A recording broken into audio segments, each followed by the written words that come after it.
Good day, everyone. Welcome to the Digital Collective. I'm your host, James Hicks from Hicks New Media. On this show, we talk to and we focus on the people, platforms, and the tools that are making major and positive strides within the technology sector.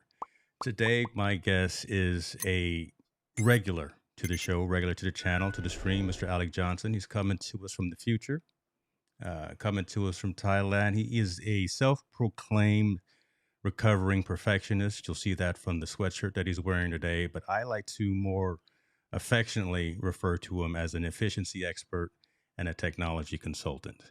Today, we're going to talk at length about balancing productivity and efficiency. We're going to talk about that primarily from a content creator's perspective and how we can one get out of our own way, how we can succeed with what we have and not having to have every little thing that comes down the pike.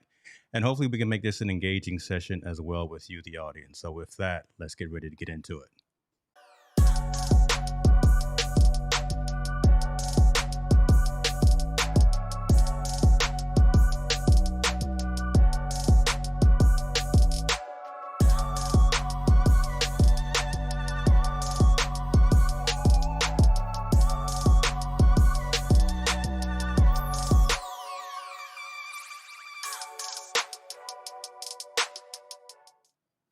Ladies and gentlemen, Mr. Alec Johnson is in the building. It's Hey, Friday where he is too, so he's coming to us from the future.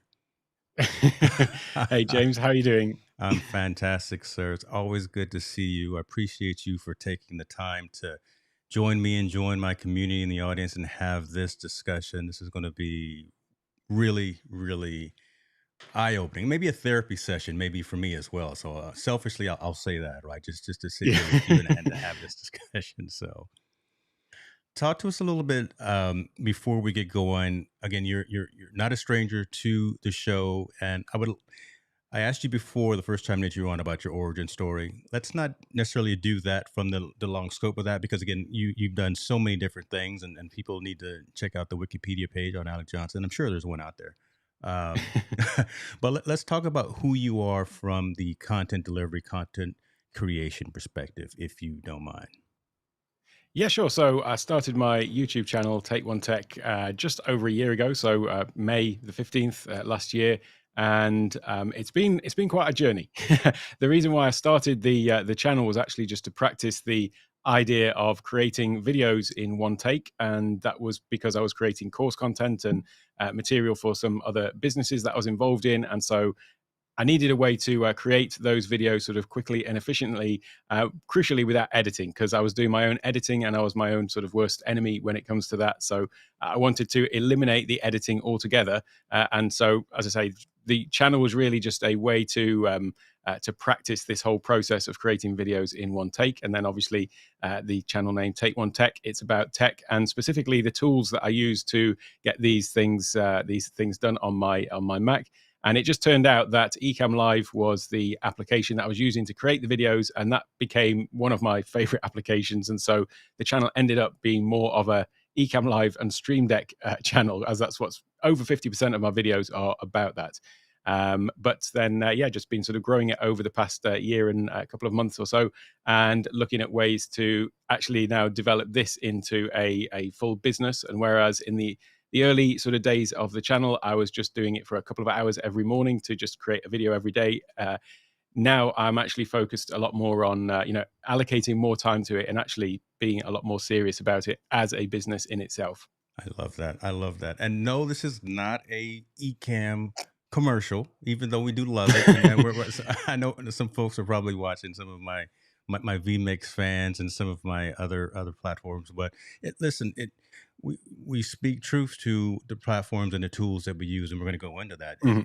Ecamm just happens to be one of those go-to pieces of technology that we utilize and really rely on to not just from a hobbyist perspective, not just from an enthusiast perspective, but yeah, as you mentioned, from a now go to market as a business perspective, what we're using to get our jobs done. Uh, Mhm. Good to see everyone that's coming in the comments. Good to see Miss Eileen. Good to see my dad, Richard. Good to see Keely Dunn in the building.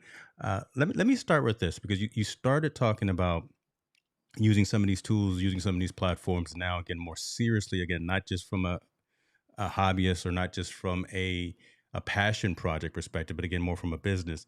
Talk to me about your methodology of choosing which platforms and which tools to use, right? There's so much out there, right? Especially as when the world stopped, a lot of folks had the opportunity to maybe take time and say, I want to do X, Y, and Z with my time. I want to go out there and I want to build a YouTube channel. I want to build a community, whatever the case may be.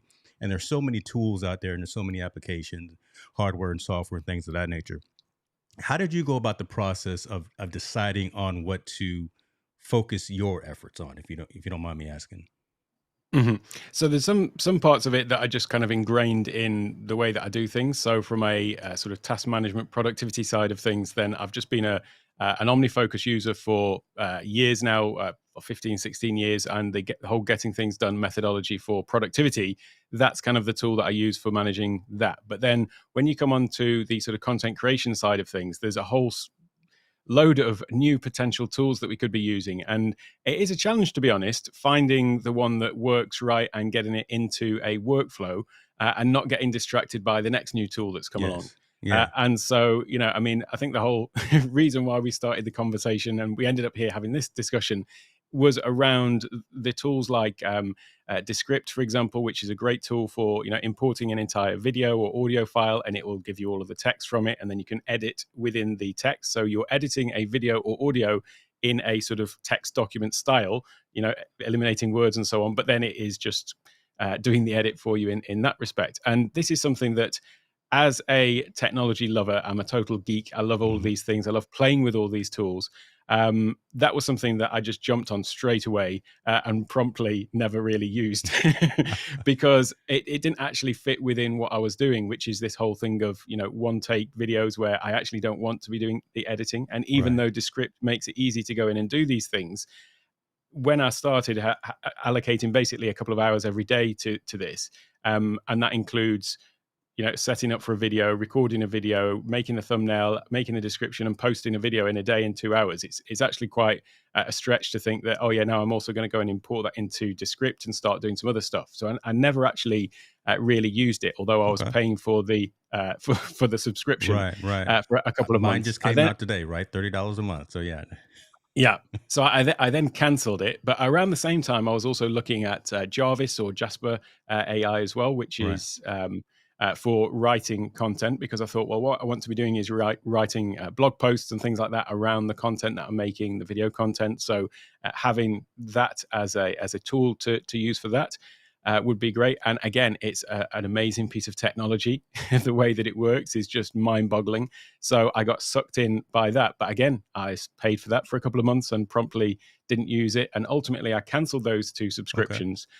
But then there was a load of buzz around it and everyone was talking about it again. And I got sucked into them again and still didn't actually find the way to fit it into my workflow. So finally, I've basically signed up and cancelled them both twice, just because So you're it's back not. now. You're back on the Descript bandwagon.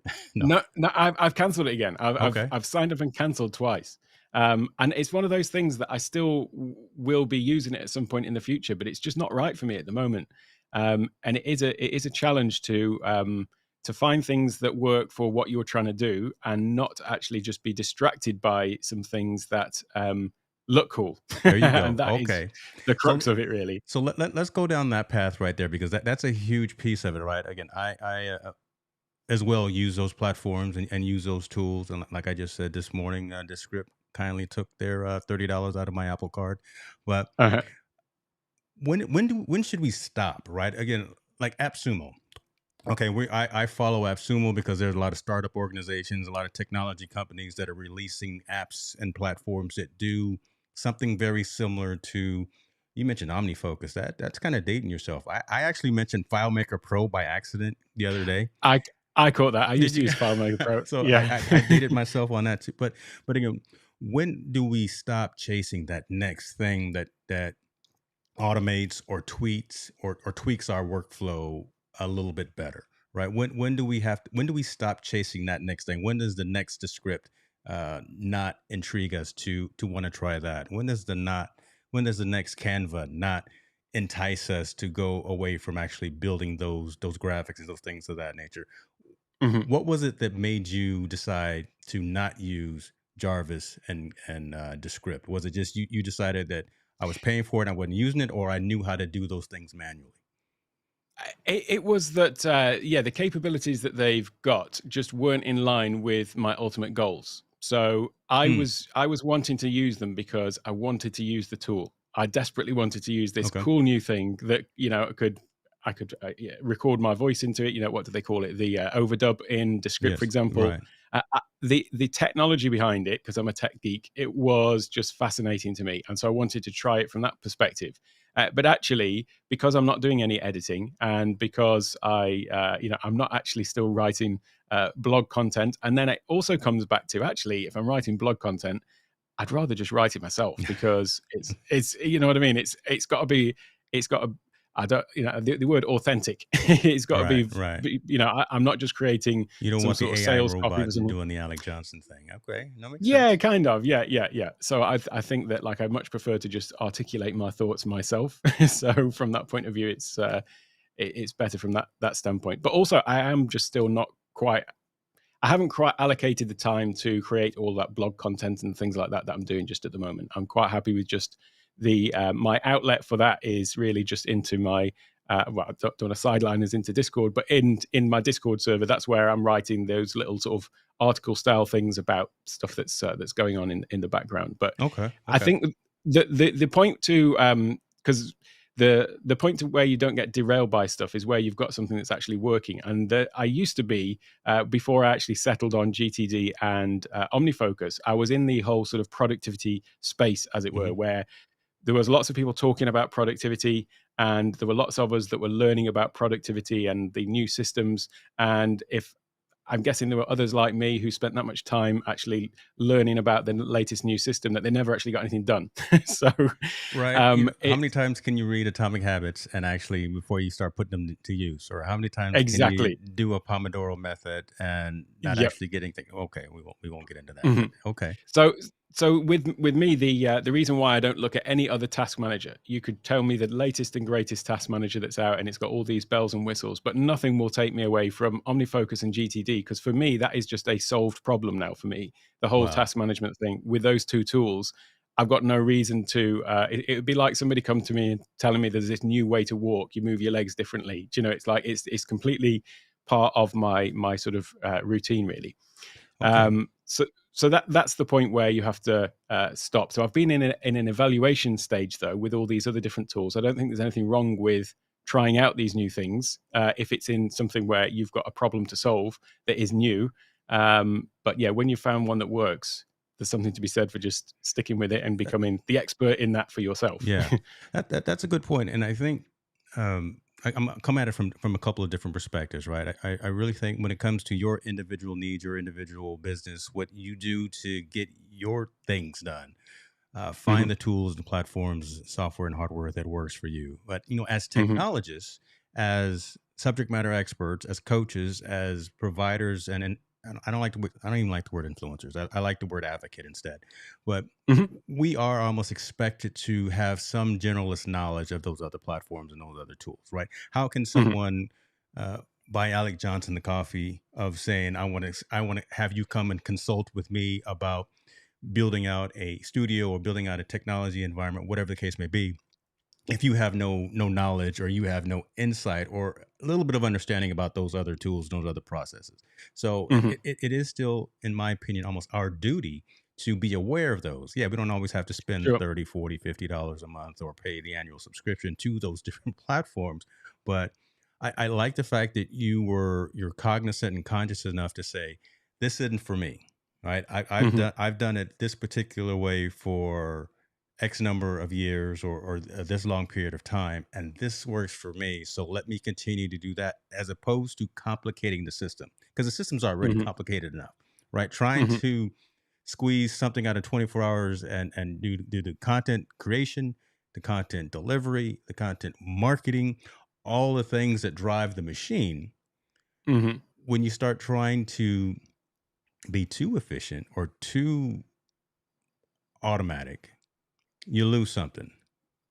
I don't know. I want to kind of make that particular part clear right there. Right. If we try to be too efficient, too productive, too automated in our delivery, we can lose something. We can lose that authenticity. Right, because kind of like you were Hmm. saying about the Jarvis thing, we lose that Yeah, authenticity sure. if we have something else writing something that's supposed to be for us. If we have Hmm. overdubbed speaking for us, and here I am, I use overdub on a weekly basis.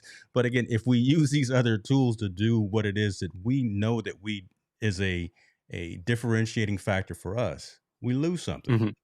And I like the fact that you said you're cognizant of that that particular aspect right there.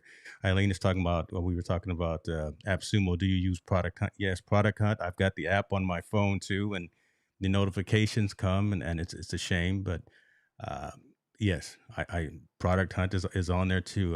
They know me well there, so it's good stuff.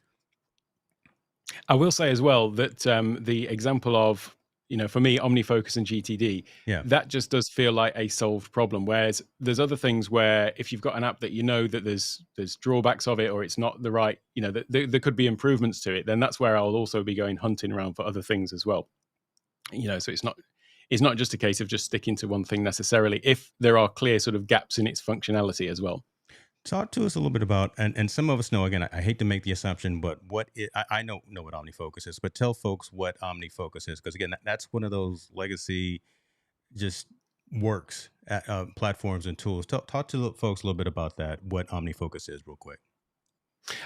So David Allen wrote a book called Getting Things Done, which was basically a methodology for managing your time and attention, your tasks. And there's a very sort of structured flow to it in terms of how you deal with things. And it's all about basically capturing any ideas at the time that they arise, but then not getting sidelined by them in that moment. So you want to make sure that you're never carrying around this extra baggage in your head, like, I must remember to do X, Y, and Z. But at the same time, also not being in the middle of something and thinking, oh, I've just remembered I've got to think about this other thing, and getting completely sidetracked. So it's all Right. about capturing the thing as it happens or as it occurs to you, and having multiple different ways to capture that. So I've got a shortcut on my keyboard that I can just type something in that will capture it into my inbox in OmniFocus, and I'll come to that in a moment. But then also, I always have one of my little things down on my desk that I can just Okay. write a note Yeah. down. I keep a whiteboard marker in the shower so that if anything comes to mind there, I can write it Wait a on the minute. Hold wall. on. Hold on. Hold on. No, don't gloss over that. Wait a minute. Yeah. Say that one more time. The best ideas always come in the shower, don't they? Yeah. So I've got a whiteboard marker in the shower, and I write it on the wall. Then when I finish the shower, I take a picture of it, and then that's it. It's captured then. So, You never know what you're gonna ma- get here, ladies and gentlemen. The Digital Collective. Alec Johnson is writing on the wall, doing complex calculations while he's showering. Okay. Okay. yeah. So, but that's it. It's about making sure that when those ideas come, you have actually captured them. That's And true. so at the end of every day, getting all of these different inboxes. So there's the picture of the shower wall. There is the one on the computer, the one on the phone, and then obviously the one on my desk, my little jotter here. And then making sure that all goes into the task management system. But then also, GTD is about not just having a to-do list, because a lot of people have a to-do list, which is just a Mm, long list of talk tasks that about they've got to that. do. Yes. And then they go through them and think, I don't want to do that one now. I don't want to do that one now. I can't do that one now. I can't do that one now. And they end up just with this list that maybe they might just rewrite the list after they've crossed a load of them out. It's not an efficient way for task management. So so GTD is all about understanding specifically what is the next step you can take towards a task. And then also only being sort of presented with the tasks that you can do at the time that you can do them. So if I've got a to-do item, which is, buy something from the hardware store for the studio, for example, there's no point me being shown that when I'm sitting in the studio. I only need to be shown that when I'm at the hardware store. It's only Okay. relevant to me then if I've got to buy something. That's The other I thing was that people okay. do. I was gonna bring that into perspective from a content creation perspective, and I think that's where you're getting ready to go. So I apologize for interrupting. Go ahead. Oh, no problem, no problem.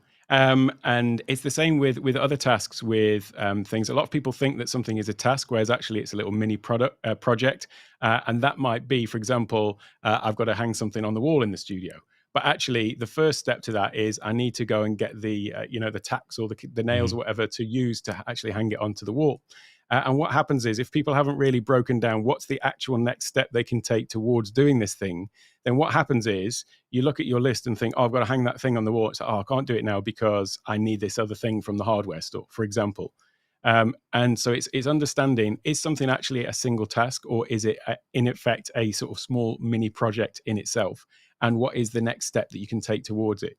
And so you always need to know what that next step is. And that is what really creates a sort of frictionless system, because you always know what is the next step you can take towards these things.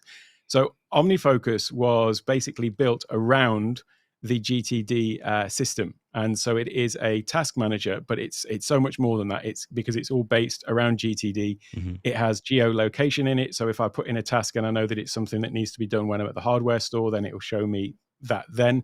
But you can also have what they call contexts, which is I have context for different mind frames. Sometimes I'm feeling productive, sometimes I'm not, sometimes I'm feeling low on energy. And so there's no point me being shown a task which is, create a work of art Yeah. if I'm feeling like at the end of the day and I've just got a bit of time left. So I have different contexts in OmniFocus for, when I've got time to think about something. So sometimes if I'm in a coffee shop, I'll just pull up my thinking list, which is stuff that I just need to think about, because maybe the first step is actually give this some thought rather than just run straight headlong into it. There's another one which is obviously for filming, so recording. So I have a list of video ideas, and they will be on my sort of list to review. So that's another part of GTD, is having these reviews and a review schedule. So do I want to be thinking about this project again at the end of the week, or is it something that I only want to revisit? Like if I've got an idea for a whole new avenue of income from the channel, for example, would I want to be thinking about that every single week on my weekly review? Or is it something that I'd think, well, you know what, I'm not going to be doing this anytime soon, but it's just an idea. Let me revisit this every month. And so then it would only pop up on my monthly review list. Got you. Okay. So this thing about context, though, is I'll have a list of videos to make. So this is quite a long list at the moment. But then on my weekly review, I'll go through and just flag the ones that I potentially want to make that week. And then I've got a recording list. So when I want to sit down and record, I can pull up, and it might be videos for the channel, or it might be an explainer video for the website, or a promo video for something else. And they're just all there in the list. Another context would be when I'm sitting with a notebook, what stuff that I need to sort of plan out in there.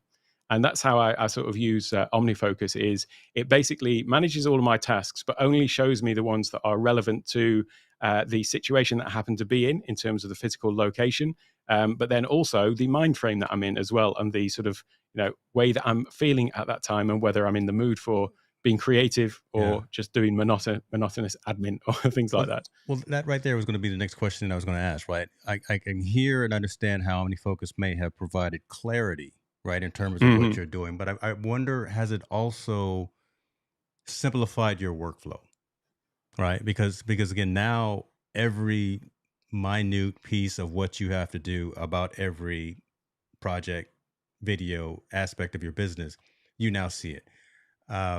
Has using the platform, using the tools like GTD, getting things done, and OmniFocus actually not just provided clarity, but provided streamlining into the workflow that you do on a regular basis? Yeah, totally. And one of the other core aspects of OmniFocus, so it has projects, which is where you've got all your tasks. It has the context, which I've just mentioned, which is kind of like the state that you happen to be in. But it also has what's called perspectives. And so that gives you just a view of only what is relevant to you at that moment. So if I'm wanting to sit and think about something, I'll just click on a specific perspective for, let's say I'm going to spend some time thinking about how I want to develop the channel or the website. I've got a perspective that is just for things to think about that. And I'll only be shown those specific tasks, those specific things. So although I've got, potentially thousands of different tasks at some state in my my system that might not even be something that I need to think about for weeks or months or anything like that. Actually, when it comes down to just picking a perspective, I'm really just shown the next 2 or 3 steps that I can take. So it really does just streamline things down. I got you. That sense. So, folks, I'm going to put the link to Alec's video that he did about. That's just terrible. I shouldn't have had the screen stopped right there. That's not a good look for you there, but let me change that. I can't have you looking all crazy like that there. That's much better. Okay. How to use GTD and OmniFocus as a content creator. I'll put a link to that particular video on his channel so you can check that out. Rich Vibes, I see you in the building. India Delgado, what's going on with you? I'm sitting in my Delgado. I've named the chair Delgado. I bought this particular chair because India convinced me to do it. Oh, cool. Yeah, squirrel, right? I just digressed on that. Let me ask you about this as well, sir.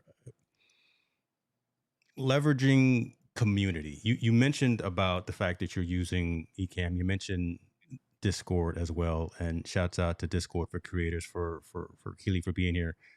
I like how you've kind of consolidated tools, right? You've got a lot of videos about the new Rodecaster Pro 2 and how you're taking advantage of the capabilities there. Talk to us a little bit about how you've consolidated tools using Ecamm, using the Rodecaster Pro 2 and Discord, because I'm sure right now in one of your ears, you've got your Discord channel going, and you've probably got mods that are talking to you saying something. I don't know, but am I correct or am I wrong? Do you know what? I haven't for this, but I do that on my regular live See, streams. okay, there But you go. no, So talk a little, talk a little I bit want to give about you my that. full attention. Okay, okay, Uh, so what I do on my live stream is Ecamm Live obviously can live stream and record videos, but we also have a virtual camera, which means that you can take everything that's happening in Ecamm and take it into things like Discord and Zoom and other applications like that. Basically, anything where you've got a camera feed coming in, you can just take the output from Ecamm. And this is kind of almost like a separate thing to the recording and the live streaming. So you can be using the virtual camera without actually being live, as it were. So what I do for I have channel members on my YouTube channel, and at a certain level of membership, they get access to this specific area of Discord, so that when I do my live stream, I actually start by having a sort of pre-show into the Discord. Imagine it's a bit like a sort of Zoom call within Discord, except a little bit better. yeah, But it's basically like that. So I can see everyone in there. They can see me. We can have a chat, and then when it's time to go live, I just hit the go live button on Ecamm, and then everything just continues in Discord. But now we're also streaming out to YouTube or to wherever.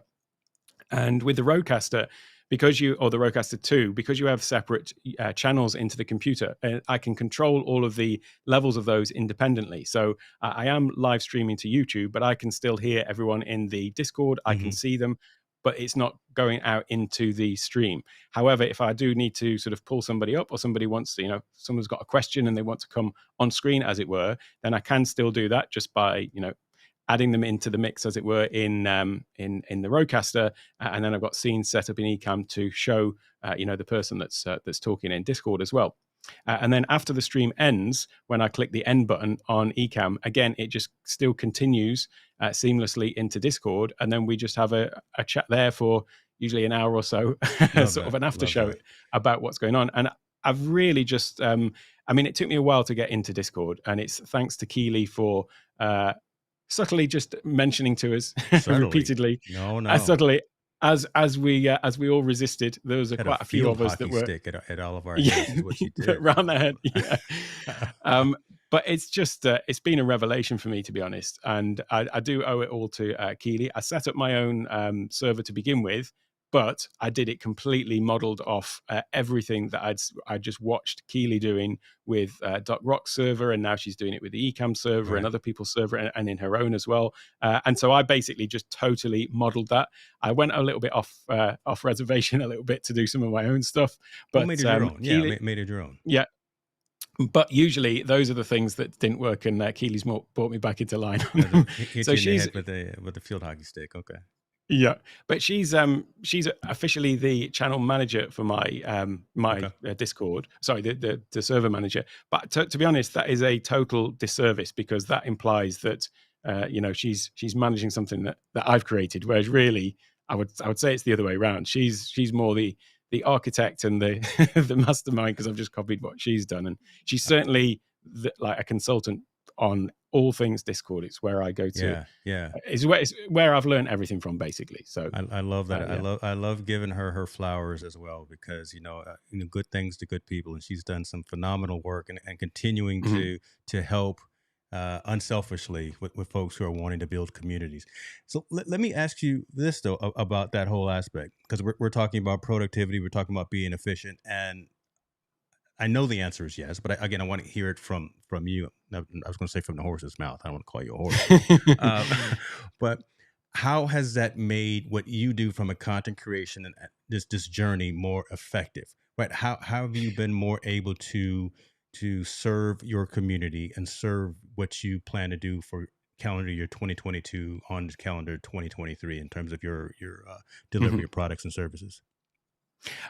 Yeah, I mean, I said it's been a revelation without actually saying what that revelation was, but it was that although live streaming as part of the sort of YouTube aspect of things, I'm obviously creating pre-recorded videos. That's me talking to a camera and putting them out there, and then you get some comments back, and a few people are commenting that you're getting some level of engagement there.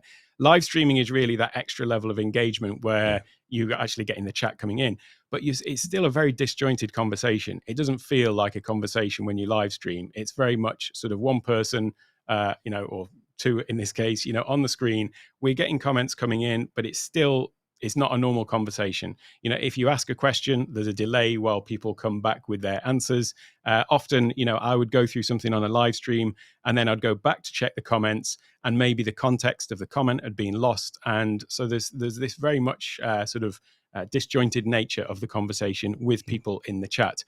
What the revelation that I had about using Discord was just this fact that it is actually a place for conversations. And I mean, this would be the same on any platform, whether you're using Mighty Networks or Pencil as you're doing, and mm, whatever the thing is, it's just having this direct connection with people so that people can ask questions. Because the way that you can manage comments in YouTube is just a mess.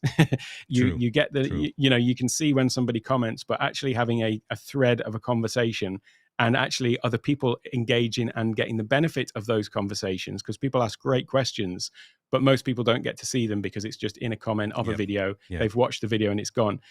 With Discord, being able to have these threaded conversations and people following along, and also having different topics. So you've got different channels in Discord which offer different subject matter, different topics. So if you're interested in all the conversations we're having about the Rodecaster, then you can look at the Rodecaster channel. But if you're not interested in OmniFocus and productivity and things like that, you can just mute that channel so that you don't hear it. You only need be involved in the things that you want to be involved in. But for me, as the sort of creator, to be able to have that direct connection with people and them ask questions, and it sparked more ideas for new videos. I mean, Yes. I've always been somebody who's made videos because of questions I've had. It's just another place for that. But I really love the live stream, where at the end of the live stream we get to have a continuous conversation about the thing that the live stream was about. I really value that from my own perspective, and I know that some other people there value that after show as well. Yeah, no, I mean, you think about it, that's why we do what we do. We're not out here creating content just to create content on content.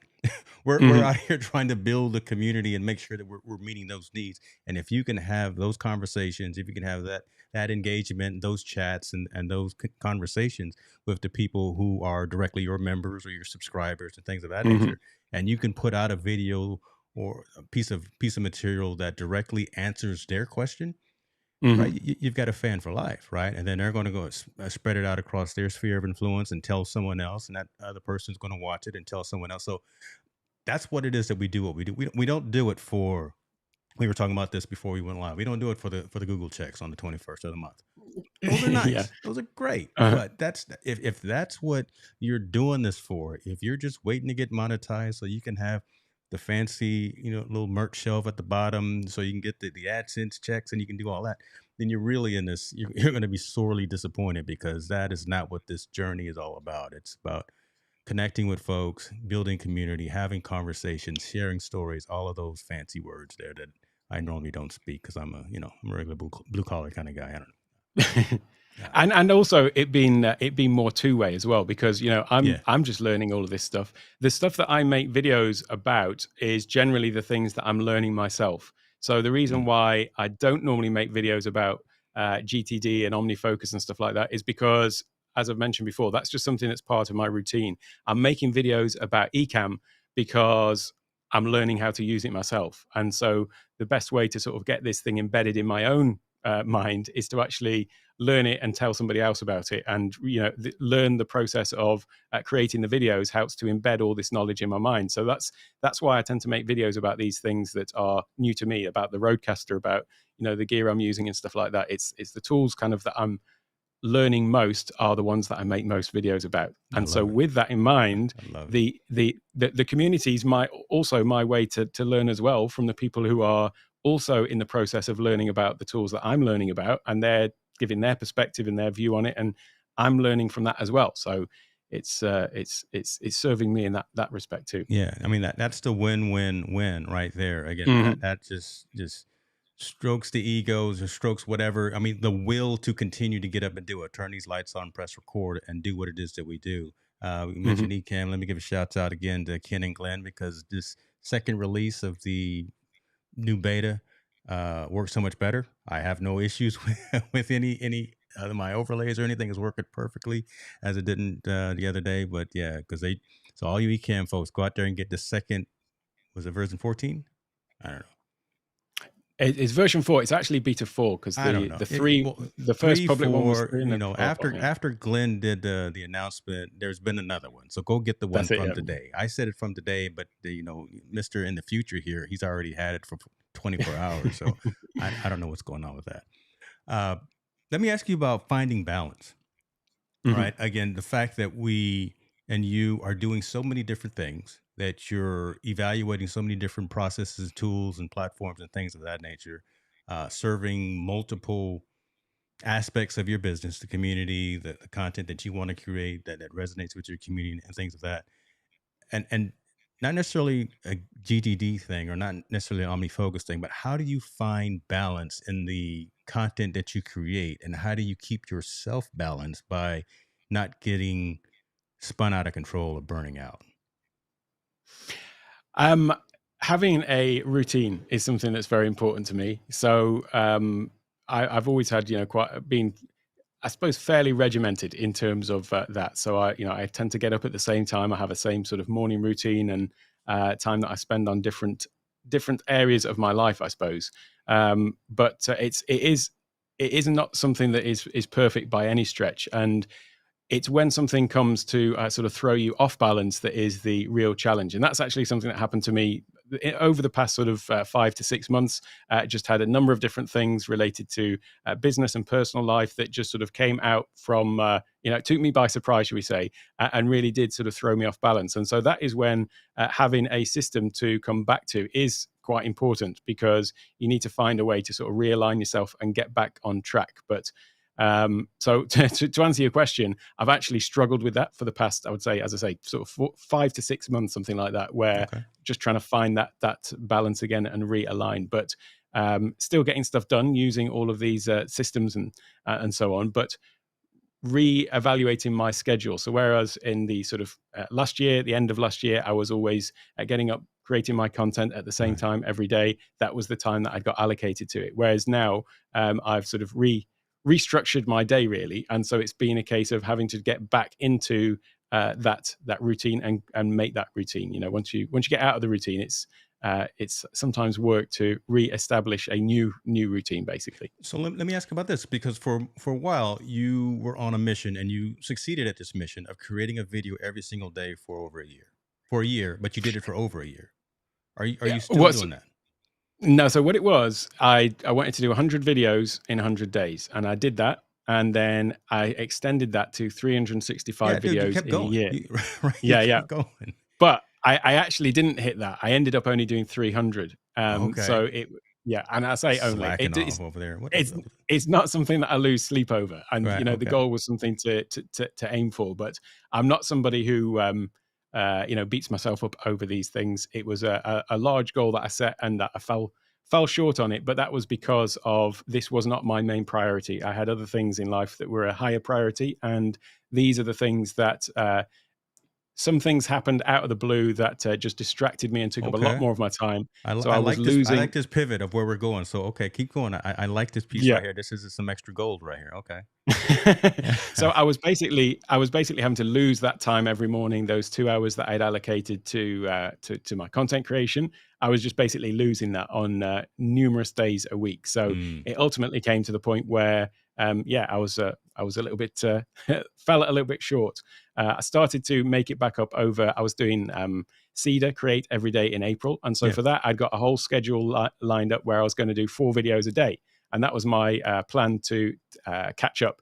So I did that for 2 weeks. But then, yeah, the main thing that sort of derailed me happened mid-April. So I then dropped back to one a day from the rest of April, and yeah, that was what caused me to go off I my got you. schedule a little bit. I had to put that comment up because not only is she the architect of your Discord environment, she's also my primary moderator. So I gotta be nice too.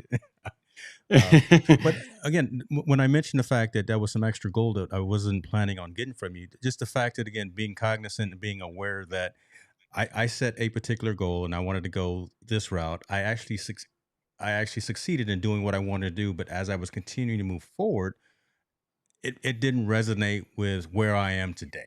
So Mhm. you had the wherewithal to pivot and say, okay, now this is now taking away from what I really should be focusing my time, my effort, and my energy on. And this does not necessarily make sense for where Alec Johnson, where Take One Tech needs to be going right now. So a lot of times, and again, I've got one finger pointing at you, three fingers pointing at me. We get caught in that rut of sin, man. In January, I said I was going to be making X number of dollars, or I was going to have these number of videos or this number of subscribers, and I got to do it this particular way because they said this is the way to do it. But Mhm. life changes, things changes, business focus changes, and knowing when to make that pivot, knowing when to make that adjustment is very mature move. So again, just wanted to not assume, right? Just want to actually have that conversation and give you the Mhm. shots out and the kudos on that as well, of knowing and having the wherewithal of knowing when it's time to change and do something else that's more relevant for what I'm trying to do from a business and a personal professional perspective. Uh-huh. I can just speak to that a little bit because it's the situation's actually more like it. This was always a secondary thing, so it was never my main Mm. Hmm. priority. And so, because of that, I always did just have this. I knew it was always a finite amount of time that I had in the morning, basically before any real work got done. Yeah. This was my, wake up at 3 and then 4 till 6 is my YouTube time. Get out with the kids, get the kids up ready for school, and then my working day would start. So I always knew that this was kind of my little side project, as it Right. were. And then it's just when stuff came that was completely unforeseen and a bit of a storm, shall we say, came with this other stuff that I was just forced to. There wasn't even a question about whether or not I use up this content creation time for that, because it was just dealing with something that had come out of the blue for me.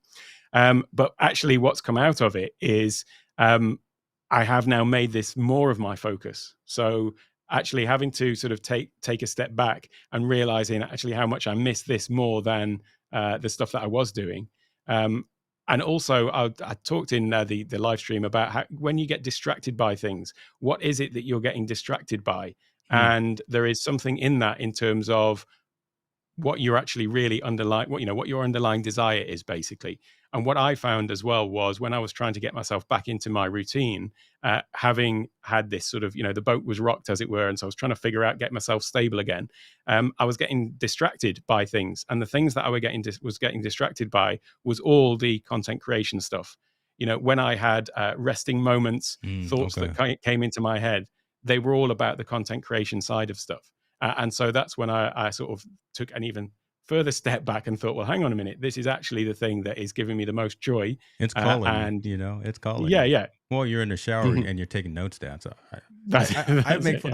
Yeah, I'm laughing with you, not at you, because I yell at Siri when I'm in the shower, and my notes app pops up too. 'Cause that's when I have the idea. yeah. I'm laughing with you, not at you. Yeah. Let me talk to you real quick about some takeaways, right? Just for the folks that are maybe struggling, trying to figure out, uh, again, all of the stimuli that are hitting us. You know, should I get this application or should I get this platform because someone says I should do this? Should I go to Product Hunt? Should I go to AppSumo? Should I download the latest and greatest thing? I need a iPhone or an Android, or I need vMix, or I need StreamYard, or I need Ecamm. Right, all someone dealing with all of that. Some takeaways Mhm. for calming those storms, calming that noise for new content creators. And when I say new, I'm saying 0 to maybe 1 year. Folks who are just trying Mhm. to figure out what in the world this is all about, right? Uh-huh. Just some thoughts for again managing efficiency and being productive. Yeah. So I think the first thing is putting your needs first as opposed to is it something that's cool.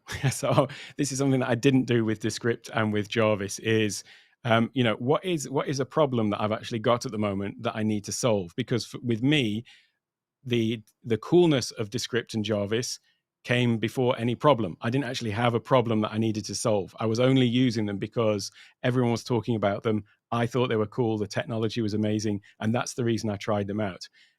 The things that actually work and stick with me are things where I've got a problem and then I find a tool to solve it, not I get a cool tool and look for a problem. So that is really the first step, is actually look at what it is you're trying to achieve and then research the tools that are available for that and that you need to use for that. In terms of actually setting up the channel, there's some people who will say, just go for it, just start, just get a camera and go live with your phone or something like that. That is not the approach that I took, and it isn't an approach I would be comfortable with.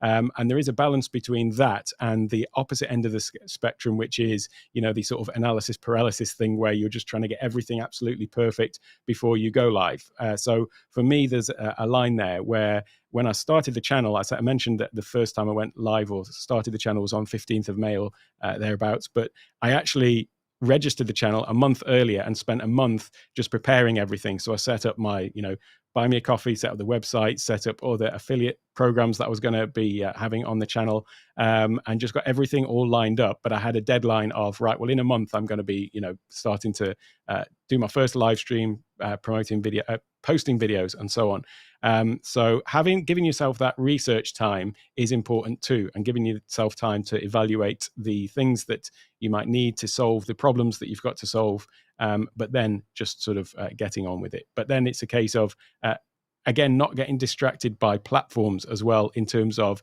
as a content creator, I'm YouTube first and foremost. Everyone at the moment is all about reels and TikTok and things like that. I did Oh, we start could to go. You go want to go down down the that road? Okay, we could talk about that for another hour, right? Because what I think that's just insanity. Okay, I don't want to make anybody upset, but go ahead. I'm sorry.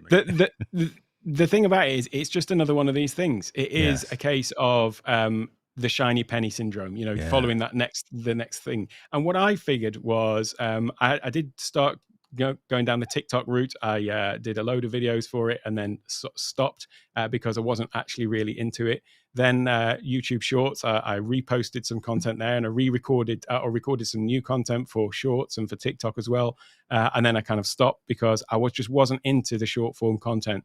And then there's been a bit of a buzz about Reels just lately in the sort of spaces that we move in. And you've got to get on Reels, and you can get monetized on Reels. You can do Yeah. all these things, and I was just not feeling it at all. It isn't, that content doesn't resonate with me. I actually do like consuming it sometimes, but as a creator, I don't feel that I have got a Great creative flair for distinction. that sort of Yeah. Great content, distinction. and I've got no desire really to be on Instagram doing reels or on TikTok specifically. So I am actually quite content with doing the sort of longer form content on YouTube. I am also going to be doing stuff on Amazon as well, longer form shows on Amazon, as well as the videos for there as well. But that is the sort of the format that I feel more comfortable with, and I might well miss out on the Reels revolution, but I'm still on the YouTube revolution that You we're in still right now. you are on the right bandwagon, right? And again, folks following after the latest and greatest, as you call the shiny penny out there, are really going to be at a disadvantage, because that's when you start splintering your audience, right? And Hmm. each audience, each platform, the TikToks of the world, the Snapchats, the Instagrams and Facebooks, they all have a different means and methodology and assumption for the way they consume content, right? Yeah. When we go to YouTube, we've actually searched for something, and we actually are Uh-huh. looking for help with a particular problem, or we're looking for information. Most of my videos I've changed the category as well to uh, edutainment, right? So Hmm. there's an education high category, and then there's a subcategory called edutainment. So That. that's brand new category, really where I'm focusing a lot of my efforts on. But again, driving all of that information there. This isn't even being published on Facebook. Hmm. I created an event, so no longer necessarily. Yeah, we all waited and wanted Ecamm to do multi-streaming, and so many of us are locking down and being really hyper focused on our particular Yes. niches and our Uh-huh. audiences. So this is only going to YouTube.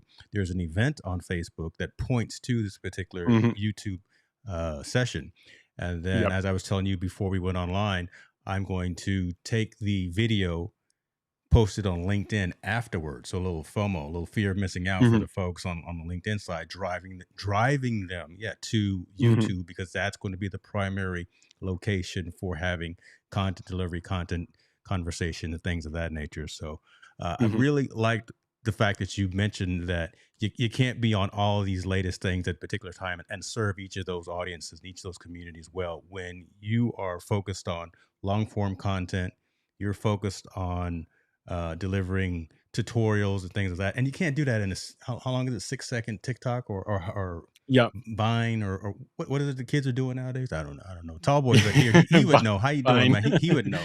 Yeah. He's in tune with what's going on with the youth out there Uh-huh. in the world. I mean, that's the other thing. The short form content that I did do was still tutorial style videos. I recorded them in Ecamm in a vertical format. I had Hmm. me at the top. I had the screen share at the bottom and stuff like that. So, I mean, that's the other thing is like I was taking a long form format and trying to translate that over onto the short form, which isn't really what people are consuming on there in any Yes. case. So it's kind of that was even more bad on my side. I was just literally trying to take this from this platform and just put it in a vertical format on the other platform. So yeah, but Doesn't work. Doesn't work. it doesn't You work. know, Yeah. like Keely is calling me out. Yeah, it takes me a while. Look, I'm an old man, right? 52 years old. It takes me a little bit longer I'm still drinking coffee here. It's 3:52 in the afternoon. So just pray for me, y'all. Y'all pray for me. Uh, Alec, you've got some things coming down the pike, and I would be remiss if we didn't talk about that. And I'm not sure. I don't want to anything that's non-NDA, non-disclosure agreements, but you had talked about some things that you've got coming down the pipe, and I think that it would be interesting to hear directly from you if you don't mind sharing that with the audience as well. Yeah, so I mentioned before the show that we've got. I'm starting a podcast which is called Live Streamer Backstage, and that's basically the time for me to chat with other live streamers. Basically, the excuse, and the show will be a podcast. But then the sort of first half of the show will be about people's journey, how they're using live streaming, and also specifically from a sort of business perspective as well, because there's lots of people who are creating a business out of live streaming on YouTube, for example, as I'm doing with the channel. But then there is also people who are using live streaming and video production actually as something to serve their core business that they've maybe been doing for years, or in their company or whatever. So it's a bit more of a sort of business focused live streaming chat about how it's serving their business. But then also in the sort of second half, it will be about the actual tools that they're using in terms of the hardware that they're using. And so because it has got that sort of dual slant to it, this is something that I will be multi-streaming, and it will be going to Amazon Live, but then also to LinkedIn as well.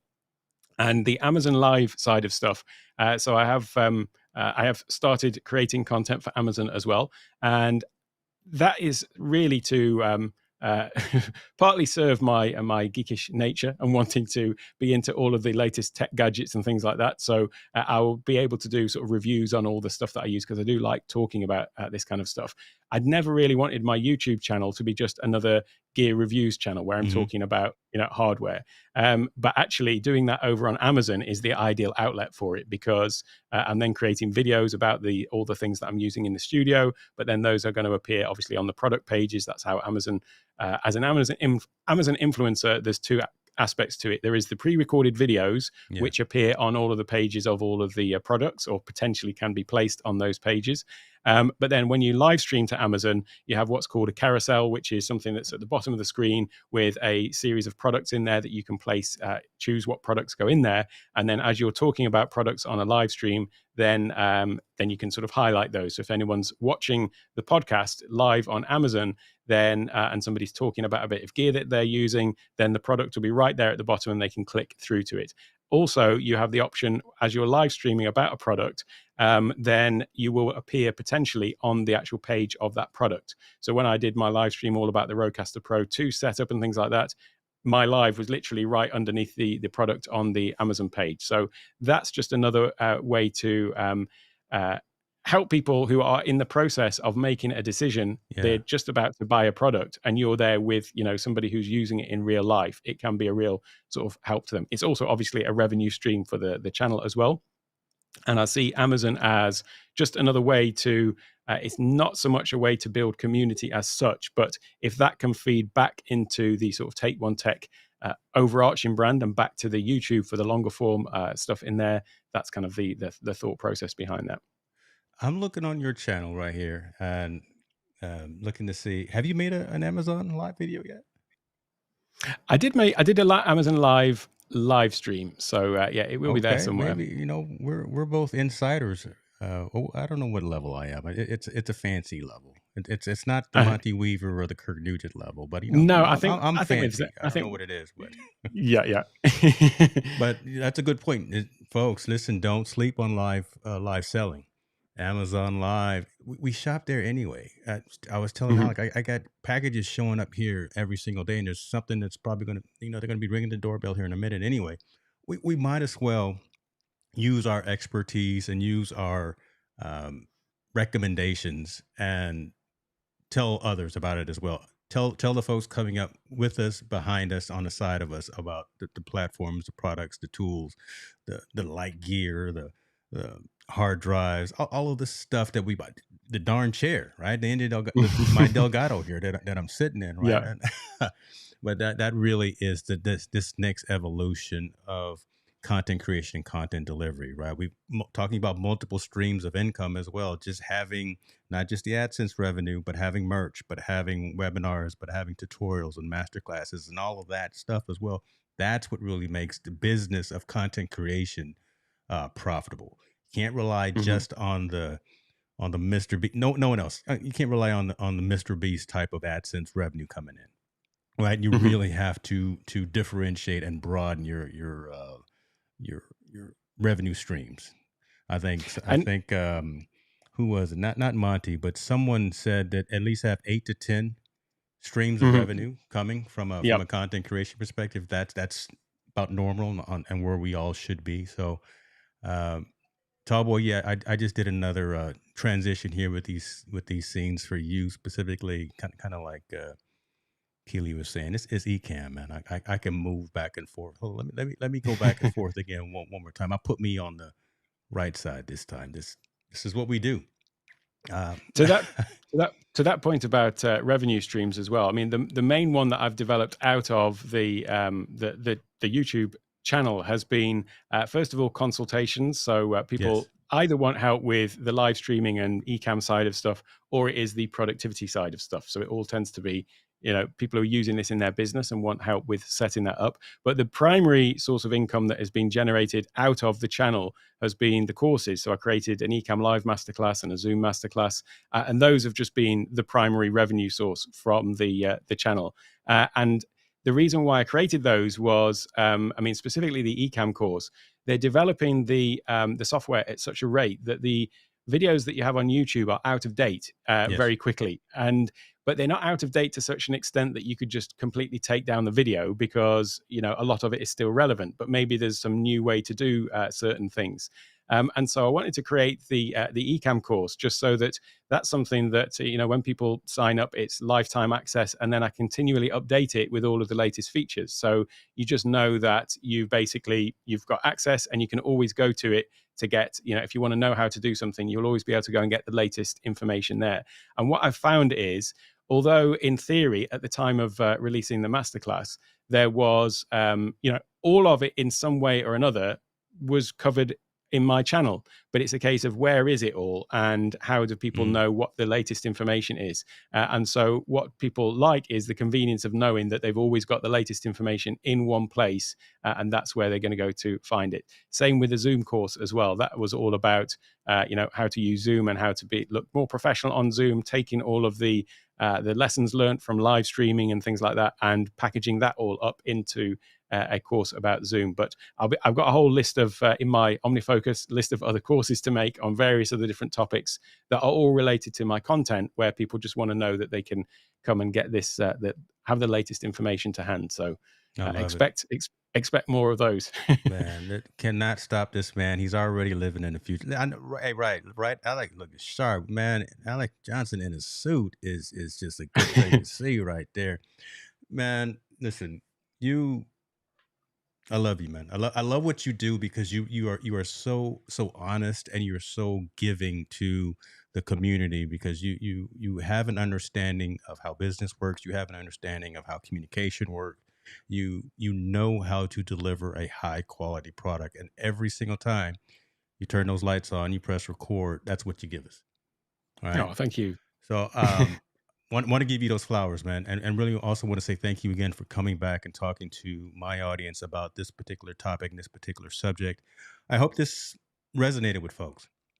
Right. I hope the folks that checked this out while we were live got a little bit of a nugget or something from this. If you did, share it with someone. Tell folks to come back and check the replay out because, again, you're only going to get this kind of good stuff here when you get Alec Johnson on the on the stream here on the Digital Collective. So that being said, I'm gonna let you go, sir, because I know you've got just again sticky notes and categories and A, B's and C's and priorities and things to get done. And I'm probably standing in the way. I'm starting to bleed into probably something else. And I want to be cognizant of your time. But Alec, again, man, thank you again for the time. And I appreciate you for everything that you do, sir. Oh, thank you very much, James. It's been a pleasure. You guys be well. We're out.